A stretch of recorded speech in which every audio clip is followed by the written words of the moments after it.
Bom dia! Então, vamos lá. É possível integrar campos de conhecimento para o autoconhecimento? Para o autoconhecimento? É possível integrar, por exemplo, o estudo da física, a física quântica, no estudo do ser, né? Por exemplo, eu acompanhei uma vez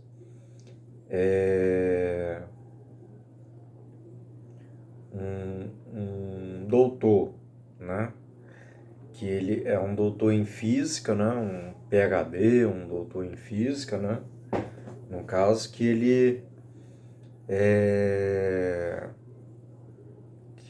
ele deu uma contribuição, uma noção de que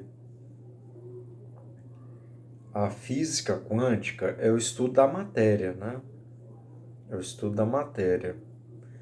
Então ela vai estudar a fenomenologia da matéria para se chegar a um núcleo de princípios, né? Ela não parte de uma proposição teórica para se chegar a um estudo da matéria, entendeu?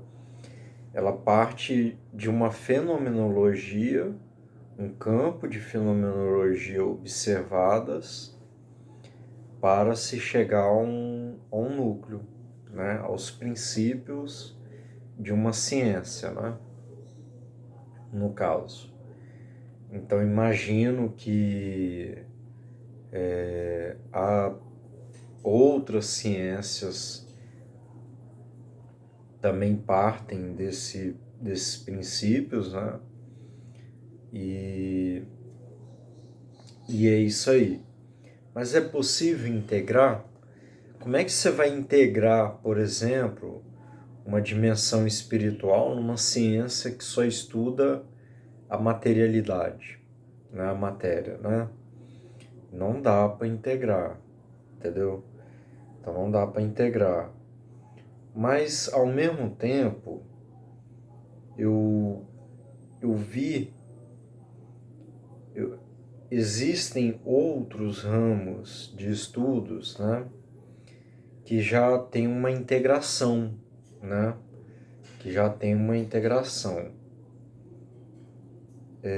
Esses outros ramos de estudos, por exemplo, que eu percebo nas psicologias, né, então elas vão integrar, elas vão estudar a alma, né, a alma do ser, né. O que é a alma, né? Quais são suas relações de um ser que sobreexiste ao corpo, à materialidade, ele existe independentemente dessa materialidade, no caso, e compõe e também e também coexiste na matéria, né? No ser fisiológico, né? Então, que dimensões pode alcançar esse ser, né? No caso. Então, por exemplo, eu acho que existe uma aproximação de campos de conhecimento, entendeu? Mas aí é uma opinião pessoal. É apenas um ângulo, uma visão pessoal, um ângulo, um ponto de vista, né? Essa ideia que eu trouxe no vídeo anterior, de que você tem um núcleo do ser, né? Que pode ser chamado de espírito, né? De espírito, outros vão chamar de self, né? Não me refiro assim a um pouco do que eu sei da psicologia analítica, mas também há uma coisa que eu penso assim, entendeu? Que eu penso sobre o que é, né? Então esse espírito, né? Ou esse self, ele comporia teria-se nele um pensamento relativista, entendeu? Um pensamento quântico para abordar um ser que é esse, né? Então existe essa forma de pensar, né? Eu diria que é trazer um pensamento, não é científico, não é científico, trata-se de um pensamento espiritualista, né? No caso, espiritualista, do qual você vai colocar livre, espiritualista e pessoal, né? No caso, do qual você vai colocar assim, um pensamento de que existe, por exemplo, um núcleo do ser que ele vai gerar um campo, uma deformação num fluido cósmico universal, né? Num fluido cósmico universal que tem uma ou mais fontes, né? Na criação, né? No caso, na criação, nessa criação, né? Que é o universo ou os multiversos. Então tem uma fonte criadora ou mais fontes criadoras, né? Então que isso vai sulcando as dimensões do ser, né? Então não é um núcleo do ser que vai centralizar essa criação, lógico que não, né? Mas mais seres que povoam esse universo, né? E a isso Kardec denominou espíritos, né? O que seriam esses núcleos, esses selfies, né? Seriam seres espirituais, né?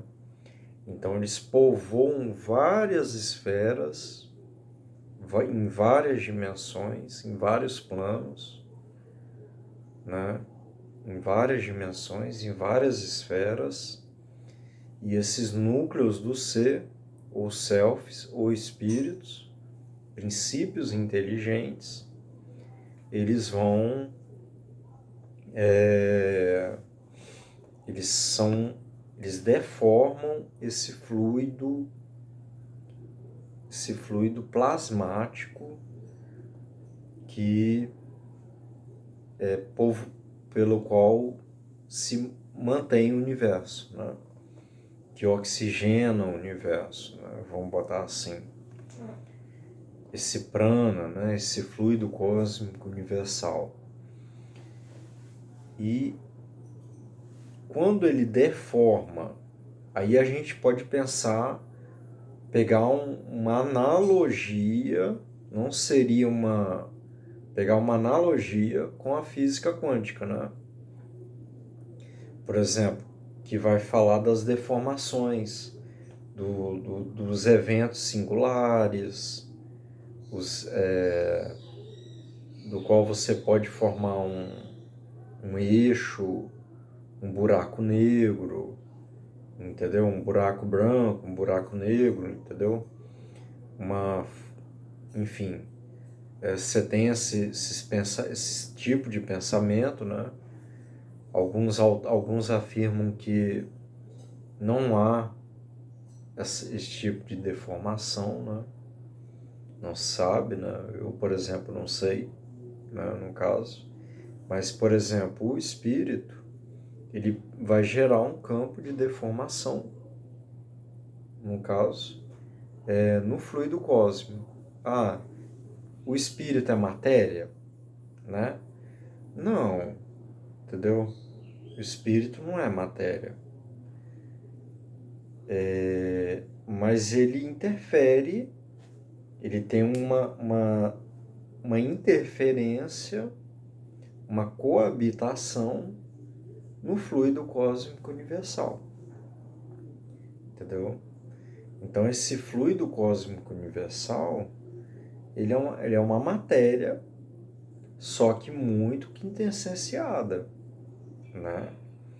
Então o espírito, que eu estou colocando aqui como o self, né? O espírito sendo o self, o núcleo do ser, ele vai interferir diretamente e indiretamente nessa matéria, né? Mas ele independe desse fluido cósmico, dessa matéria, né? Mas ele é sempre cercado.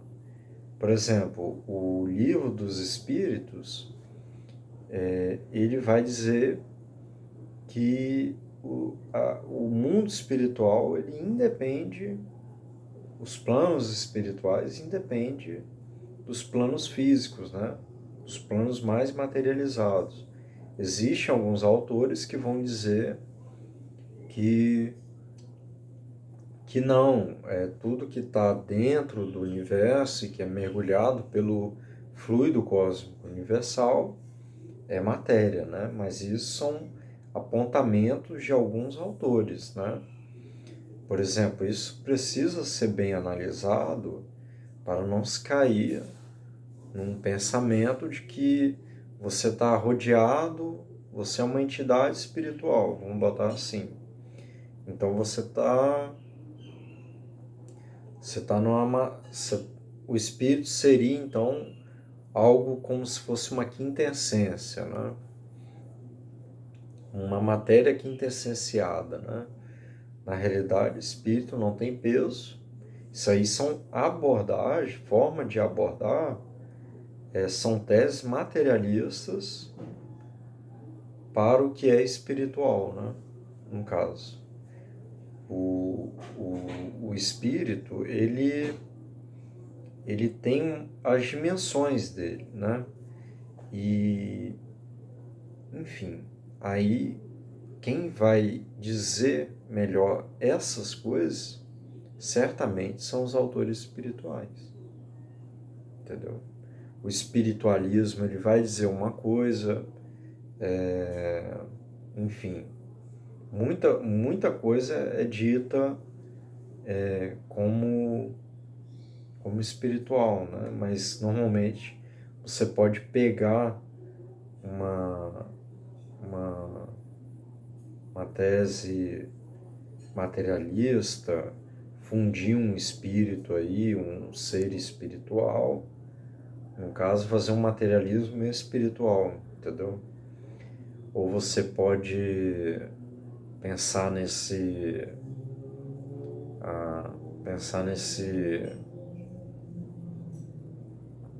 pensar num núcleo, né, que vai, uma ideia que eu gosto assim bastante, mas eu não me prendo a ideologias, né?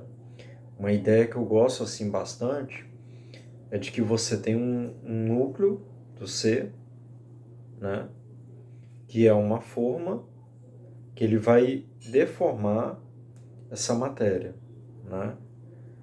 Mas que não necessariamente é matéria, né? Ele é uma entidade que deforma os campos, né? Ele não coabita com esses campos. Por exemplo, você pega o fluido cósmico universal. O fluido cósmico universal, ele é uma integração de campos. Ele é a matéria, né? No caso. Então, esses campos vão interagir entre si. E você tem algo um núcleo disso, que vai deformar esses campos, mas que ao mesmo tempo não depende dessas deformações. Entendeu? Não, ele interfere nos campos, gera uma deformação, análogo ao que a matéria faz para o tecido, os campos gravitacionais, né? Análogo à gravitação, ao que a matéria faz na gravitação, só que não só numa dimensão gravitacional, numa dimensão muito mais profunda, de muito mais campos. Falamos aí de vários campos, né? Então temos um ser que interfere nesses campos, mas que coexistem além desses campos. Aí nós estamos falando de um ser, de uma dimensão espiritual, de dimensões espirituais, né? Então, de seres espirituais ou de self, né? Que é o divino, né? É aquilo que, mas para o espiritismo, tem a visão de que esse ser, esse núcleo do ser, ele é imperfeito. Ele tem uma perfeição relativa, ele tem uma perfectibilidade, mas ele ainda é imperfeito, né? Não tem aquela pureza do qual é definido na psicologia analítica, em que você vai abordar o self como divino, né? E se vocês forem pegar, por exemplo, as tradições, ela vai chamar esse ser de Atma, né? Que é o divino, né? Então essa é a grande diferença do espiritismo para as tradições, para o espiritualismo, enfim, para o misticismo, né? É você pegar essa entidade essa entidade que é o self e que é um ser, o self, e não confundir com o que é o ser espiritual para o espiritismo, né? Então, para o espiritismo, ele é um ser imperfeito, né? Então ele é perfectível, ele alcança a perfeição depois de um certo tempo, depois de um certo número de evoluções. Então, se você for pegar um pouco do pensamento, assim, das abordagens espiritualistas e tradicionais, esse núcleo espiritual, ele é perfeito, é como se fosse perfeito, é como se fosse a divindade, né? O self, né? O divino, né? O divino que habita em cada ser, né? Então existem essas formas de pensar, né? Então é isso aí. Então, por exemplo, para a psicologia analítica, as tradições também, né? Vamos pegar se existe uma horizontalidade com o pensamento científico, visto que eles têm a mesma estrutura, né? Eles têm uma mesma realidade estrutural. Agora você vai pegar, por exemplo, um eixo um pouco mais profundo, a doutrina dos espíritos, ela vai esclarecer com outros pontos de vista, né? Por isso tem umas ideias também de que as revelações, de que a doutrina dos espíritos, ela é um conluio da primeira, segunda e a terceira revelação, né, de que são os mesmos espíritos, né? Mas é isso aí. Eu também acho que é isso, né? Na minha visão pessoal é isso também, né? Porque essa espiritualidade ela vai reencarnando, né? E ela tem uma função, né? Esses seres espirituais, né? Então, por isso são as revelações. A revelação desde da hebraica, né? Até as revelações orientais não hebraicas, né? Então elas vão trabalhar com essas realidades estruturais que podem